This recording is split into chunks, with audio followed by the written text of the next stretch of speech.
Era uma terça-feira cinzenta de julho, daquelas em que o frio cortava a pele e o céu permanecia fechado desde o amanhecer. Marina Silva caminhava apressada pela Rua das Flores, no centro da cidade, carregando 2 sacolas pesadas de supermercado em uma mão e segurando firme a mão pequena e gelada de seu filho Pedro, de apenas 5 anos, com a outra. O menino arrastava os pés no chão molhado, reclamando do frio que penetrava através de seu casaco fino e furado no cotovelo. Marina sentia o peso da responsabilidade em seus ombros cansados. Há 3 meses, desde que seu marido Carlos havia perdido o emprego na fábrica têxtil, a família vivia uma situação financeira desesperadora. O dinheiro do seguro-desemprego mal cobria o aluguel do pequeno apartamento de 2 cômodos onde moravam, e Marina precisava fazer malabarismos diários para conseguir colocar comida na mesa. Naquela manhã, ela havia conseguido juntar as últimas moedas guardadas em um pote de vidro na cozinha para comprar o básico: arroz, feijão, algumas batatas e um pacote de biscoitos para Pedro. Mas o dinheiro não havia sido suficiente para pagar o ônibus de volta para casa. Marina contou e recontou as moedas que restaram no bolso. Apenas R$ 2,50. A passagem custava R$ 4,20. A caminhada de volta seria longa, quase 1 hora a pé, e Pedro já estava cansado. O menino havia acordado, mais cedo reclamando de dor de garganta, e Marina notava que ele tossia com mais frequência. Ela sabia que precisava chegar em casa rapidamente para preparar um chá quente e colocar o filho para descansar, mas seus pés doíam dentro dos sapatos. Gastos e as sacolas pareciam ficar mais pesadas a cada quarteirão. Quando chegaram à praça central, Pedro parou abruptamente e começou a chorar. Suas pequenas pernas tremiam de cansaço e frio. Marina ajoelhou-se ao lado do filho, pousando as sacolas no chão molhado, e acariciou seu rosto corado pelo vento, gelado. "Mamãe, eu não consigo mais andar. Meus pés doem muito", disse Pedro entre soluços. Marina sentiu o coração apertar. Ela olhou ao redor da praça, observando as pessoas que passavam apressadas, cada uma envolvida em seus próprios problemas e preocupações. A vergonha tomou conta dela, mas a necessidade de proteger seu filho falou mais alto. Pela primeira vez na vida, Marina Silva tomou uma decisão que jamais imaginou que tomaria: pedir ajuda a um estranho na rua. Com as mãos tremendo, não apenas pelo frio, mas pela ansiedade e pelo constrangimento, Marina se aproximou de um homem de meia idade que caminhava em direção ao ponto de ônibus. Ele vestia um terno escuro e carregava uma pasta de couro. Marina respirou fundo e, com a voz embargada, disse: "Com licença, senhor. Eu sei que isso é muito constrangedor, mas eu preciso de ajuda. Meu filho está doente e cansado e eu não tenho dinheiro suficiente para a passagem de ônibus. O senhor poderia me emprestar R$ 2? Eu prometo que devolvo. Moro na Rua das Acácias, número 342. O homem nem sequer parou para olhá-la.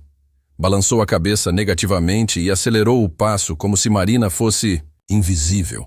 A rejeição doeu mais do que ela esperava, mas ela não podia desistir. Pedro continuava chorando, e algumas pessoas começaram a olhar na direção deles. Marina se aproximou de uma mulher elegante que saía de uma loja de roupas, carregando várias sacolas coloridas. A mulher usava um casaco de lã caro e sapatos, que brilhavam mesmo sob o céu nublado. "Por favor, senhora, eu sei que é estranho pedir isso, mas meu filho está passando mal e eu preciso de R$ 2 para completar a passagem do ônibus. Eu moro aqui perto e posso devolver amanhã mesmo." A mulher olhou Marina de cima a baixo, seu olhar carregado de julgamento. "Desculpe, mas eu não costumo dar dinheiro na rua. Há muitos golpistas por aí", respondeu friamente, ajustando a alça da bolsa no ombro e se afastando rapidamente. Marina sentiu as lágrimas queimar em seus olhos, mas ela as segurou. Não podia chorar na frente de Pedro. Ele já estava assustado o suficiente. Ela tentou mais 2 pessoas, um rapaz jovem que disse que só tinha cartão e uma senhora idosa, que simplesmente ignorou seu pedido de ajuda. A cada não, Marina sentia um pedaço de sua dignidade se desfazer.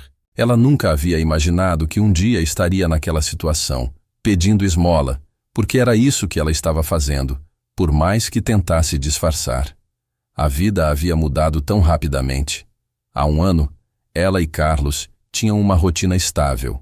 Carlos trabalhava na fábrica há quase 10 anos. Marina fazia algumas costuras em casa para complementar a renda e Pedro frequentava uma escolinha particular no bairro. Mas quando a fábrica fechou devido à crise econômica, tudo desmoronou como um castelo de cartas. As economias que tinham guardado foram consumidas rapidamente pelos gastos básicos. Carlos tentou encontrar outro emprego, mas a idade, 42 anos, e a falta de qualificação específica tornaram a busca mais difícil do que esperavam. Marina intensificou o trabalho de costura, mas os clientes também estavam passando por dificuldades financeiras, e os pedidos diminuíram drasticamente. Pedro, que não entendia completamente a situação da família, apenas sabia que as coisas estavam diferentes. Não havia mais passeios no shopping nos fins de semana, não havia mais sorvete depois do almoço de domingo, e as refeições haviam se tornado mais simples e repetitivas. Mas ele era uma criança resiliente e raramente reclamava, o que partia ainda mais o coração de Marina. Naquele momento, na praça fria e movimentada, Marina se sentiu completamente sozinha no mundo. Ela olhou para Pedro, que havia parado de chorar, mas estava claramente exausto. O menino se agarrava à perna de sua mãe, confiando plenamente que ela encontraria uma solução, como sempre fazia. Essa confiança incondicional de seu filho deu a Marina a força que ela precisava para tentar mais uma vez. Foi então que ela viu um homem sentado sozinho em um dos bancos da praça. Ele parecia ter cerca de 60 anos, cabelos grisalhos e bem cuidados, e vestia roupas simples, mas limpas. Uma calça jeans escura e uma jaqueta azul marinho. O que mais chamou a atenção de Marina foi sua expressão serena e gentil. Ele não estava mexendo no celular como a maioria das pessoas, nem parecia ter pressa para chegar a algum lugar. Apenas observava o movimento da praça com olhos calmos e atentos. Marina hesitou por um momento. Ela havia sido rejeitada 4 vezes seguidas e cada não havia sido como um soco no estômago. Mas algo naquele homem transmitia uma paz que ela não havia sentido nos outros. Talvez fosse a maneira como ele sorriu gentilmente quando seus olhares se cruzaram. Ou talvez fosse simplesmente o desespero que a fazia ver sinais onde eles não existiam. Respirando fundo e reunindo toda a coragem que ainda restava, Marina se aproximou do banco onde o homem estava sentado. Pedro a seguiu, ainda segurando sua mão com força. "Com licença, senhor." Marina começou, sua voz saindo mais baixa do que ela pretendia. "Eu sei que pode parecer estranho, e eu nunca fiz isso antes na minha vida, mas eu realmente preciso da sua ajuda." O homem a olhou com atenção, seus olhos gentis focados completamente nela, como se naquele momento ela fosse a pessoa mais importante do mundo. Ele não demonstrou pressa, impaciência ou julgamento. Apenas escutou. "Meu nome é Marina," ela continuou, sentindo-se encorajada pela receptividade dele. "Este é meu filho Pedro. Ele está resfriado e nós acabamos de voltar do supermercado. Mas eu não tenho dinheiro suficiente para a passagem do ônibus. Faltam R$2. Eu sei que é muito constrangedor pedir isso, mas eu realmente não sei mais o que fazer. Eu posso dar meu endereço, meu telefone, qualquer coisa. Eu prometo que devolvo o dinheiro." O homem sorriu. Um sorriso genuíno e caloroso que imediatamente acalmou o coração acelerado de Marina. Ele se levantou do banco lentamente e Marina notou que ele mancava ligeiramente da perna esquerda. "Olá, Marina, meu nome é José," disse ele, estendendo a mão para cumprimentá-la. Sua voz era suave e reconfortante. "E este jovem cavalheiro deve ser o Pedro, não é?" Pedro, que normalmente era tímido com estranhos, acenou timidamente para José. Havia algo no jeito gentil daquele homem que fazia até mesmo uma criança de 5 anos se sentir segura. "Sabe, Marina," José continuou, "eu estava aqui sentado pensando em como às vezes a vida nos coloca em situações difíceis e como é importante que as pessoas se ajudem mutuamente. Claro que eu posso ajudá-la com a passagem do ônibus. Na verdade, deixe-me fazer algo melhor." José colocou a mão no bolso e tirou uma carteira de couro marrom, bem cuidada, mas visivelmente antiga. Marina esperava que ele tirasse algumas moedas, mas, para sua surpresa, ele retirou uma nota de R$50.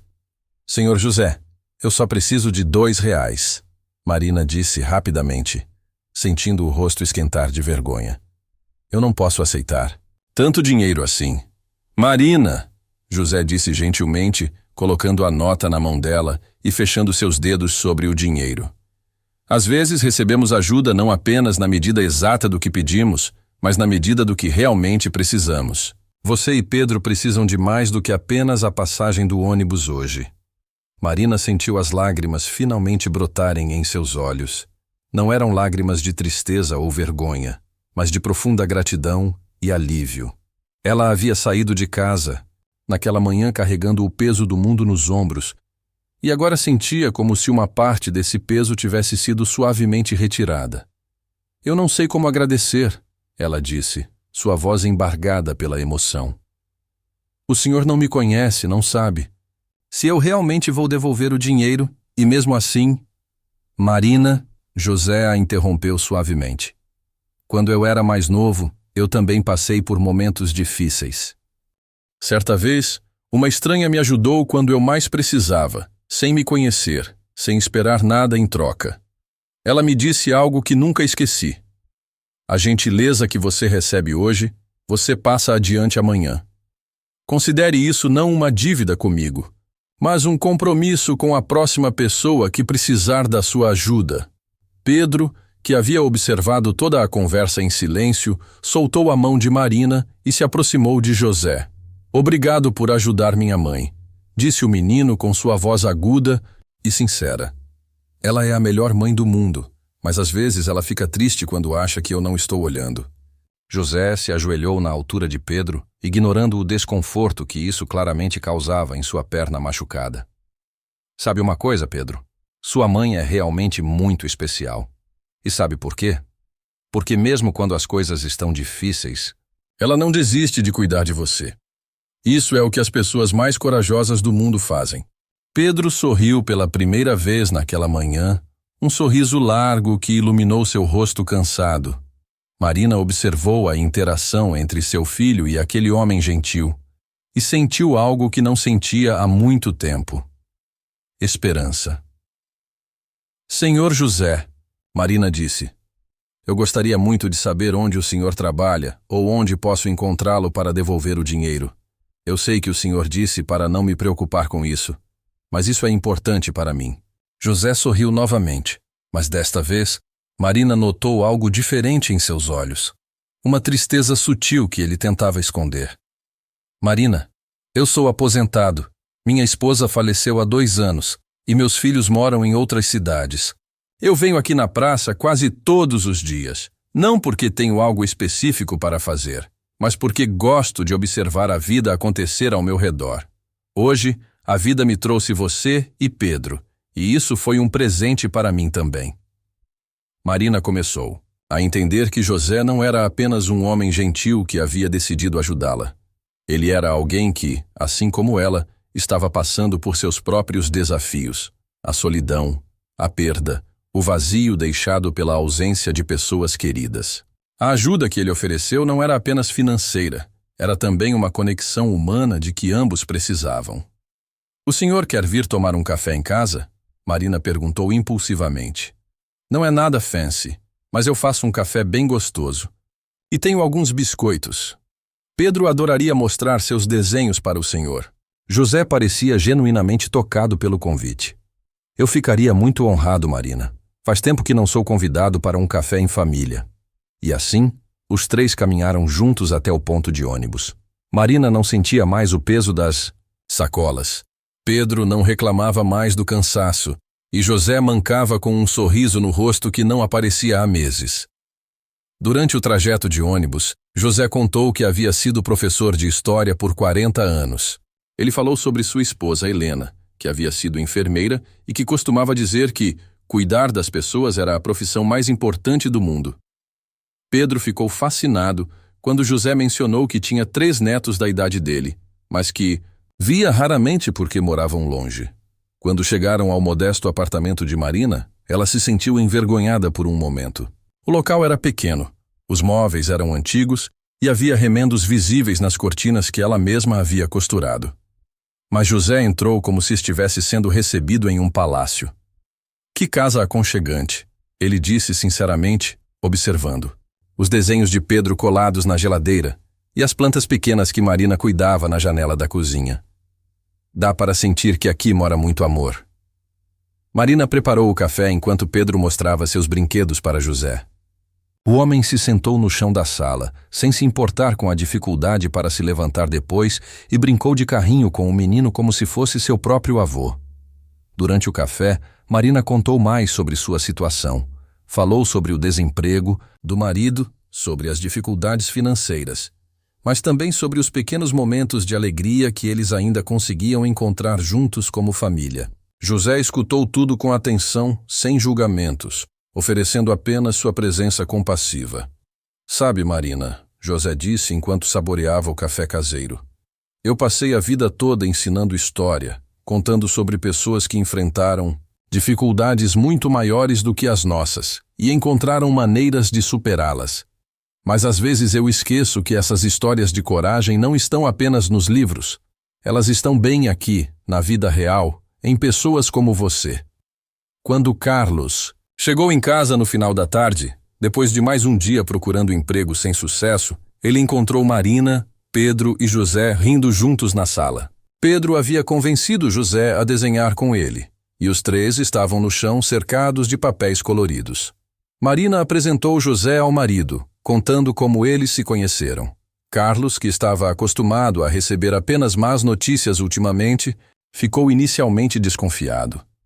Mas a genuinidade de José logo conquistou sua confiança também. Carlos, José disse durante o jantar simples que Marina havia preparado. Eu sei que você está procurando trabalho. Eu tenho um amigo que tem uma pequena oficina mecânica. Não é nada grandioso, mas ele mencionou que precisa de alguém confiável para ajudar. Se você quiser, posso falar com ele. Carlos sentiu os olhos se encherem de lágrimas. Há meses, ele batia de porta em porta, deixava currículos, fazia entrevistas e sempre recebia a mesma resposta. Entraremos em contato. Mas ninguém nunca entrava em contato. Senhor José, eu seria muito grato se o senhor pudesse falar com seu amigo. Eu trabalho com qualquer coisa, não tenho frescura. Só quero ter a dignidade de sustentar minha família novamente.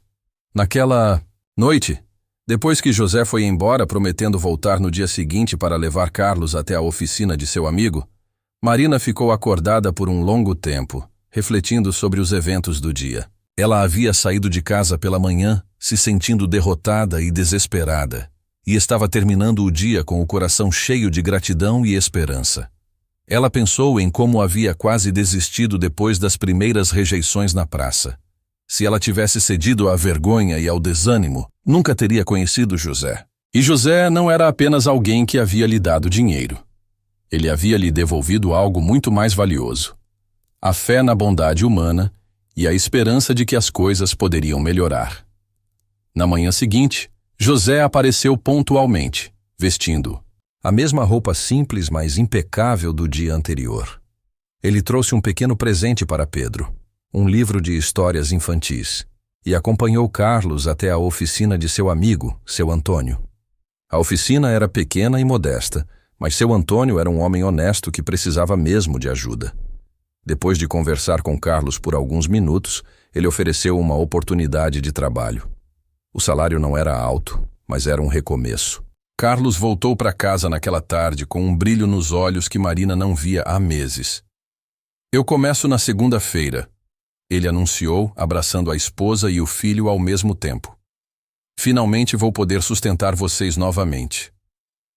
Mas a história de José na vida da família Silva estava apenas começando. Ele se tornou uma presença constante em suas vidas, não como alguém que estava fazendo caridade, mas como um verdadeiro amigo. Ele jantava com eles 2 ou 3 vezes por semana, ajudava Pedro com as lições de casa e se tornou o avô que o menino nunca havia tido. Marina descobriu que José havia perdido contato com seus próprios filhos após a morte da esposa. Uma combinação de luto mal resolvido e diferenças familiares havia criado um abismo que parecia intransponível. Mas a família Silva lhe deu um novo propósito, uma nova razão para acordar todas as manhãs com esperança. 6 meses depois daquele encontro na praça, a vida da família havia mudado completamente. Carlos havia sido promovido na oficina e agora ganhava o suficiente para que Marina pudesse voltar a estudar. Ela havia sempre sonhado em ser professora de crianças. Pedro estava saudável e feliz, adorando ter vô José sempre por perto. José, por sua vez, havia encontrado uma nova família. Ele ajudou Marina a se inscrever em um curso de pedagogia, usando parte de sua aposentadoria para pagar as mensalidades. É um investimento no futuro, ele dizia. E, além disso, Helena sempre disse que educação é a única coisa que ninguém pode tirar de você. Em uma tarde de domingo, quase 1 ano após o encontro na praça, Marina encontrou José sentado no mesmo banco onde eles se conheceram. Ela se aproximou e se sentou ao lado dele. "O que o senhor está fazendo aqui, José? Pensei que viria almoçar conosco hoje." José sorriu, mas Marina notou que ele parecia mais frágil do que quando se conheceram. "Eu estava lembrando do dia em que nos conhecemos, Marina. Você sabe, eu vinha a esta praça todos os dias há 2 anos, desde que Helena morreu." Eu me sentava aqui e observava as pessoas, mas me sentia completamente desconectado do mundo. Ele fez uma pausa, observando uma criança brincando com uma pipa no outro lado da praça. "Naquele dia, quando você se aproximou de mim pedindo ajuda, você não fazia ideia de que estava salvando minha vida também. Eu estava perdido, Marina. Perdido e sozinho. Você e sua família me deram um motivo para continuar." Marina sentiu os olhos se encherem de lágrimas. "José, o Senhor é que salvou a gente. Se não fosse pelo Senhor..." "Não, minha querida." José a interrompeu gentilmente. "Nós salvamos uns aos outros. É assim que funciona. As pessoas entram em nossas vidas exatamente quando precisamos delas. E nós entramos nas vidas delas exatamente quando elas precisam de nós. Não é coincidência. É providência." Marina abraçou José, sentindo a gratidão transbordar do seu coração. Eles ficaram sentados em silêncio por alguns minutos, observando a vida acontecer ao redor deles na praça movimentada. "José", Marina disse finalmente, "o senhor quer saber de uma coisa? Semana passada, eu estava saindo do supermercado quando vi uma mãe com uma criança pequena. Ela estava chorando porque não tinha dinheiro para o ônibus. E sabe o que eu fiz?" José sorriu, já sabendo a resposta. "Eu me aproximei dela e ofereci ajuda. E quando ela tentou me agradecer e perguntar como poderia me devolver o dinheiro, eu disse exatamente o que o senhor me disse naquele dia.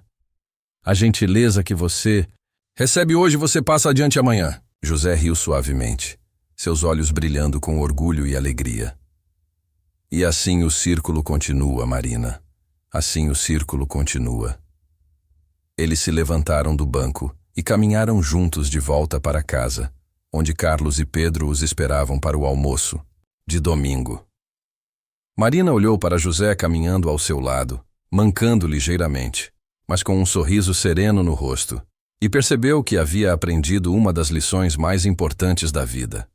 Às vezes, quando pedimos ajuda, não recebemos apenas o que precisamos, recebemos exatamente o que fomos destinados a encontrar. E naquele dia frio de julho, quando uma mãe desesperada pediu ajuda na rua, ela não sabia que estava prestes a encontrar não apenas R$2 para a passagem do ônibus, mas sim um anjo disfarçado de homem comum, que mudaria para sempre o destino de sua família e encontraria finalmente a paz que há tanto tempo procurava. A vida tem dessas ironias bonitas. Quando achamos que estamos perdidos, às vezes estamos exatamente onde precisamos estar. E quando achamos que não temos nada a oferecer, descobrimos que nossa maior necessidade pode ser exatamente o que alguém precisa receber. José e Marina provaram que os anjos nem sempre têm asas. Às vezes eles simplesmente têm corações dispostos a amar e mãos dispostas a ajudar.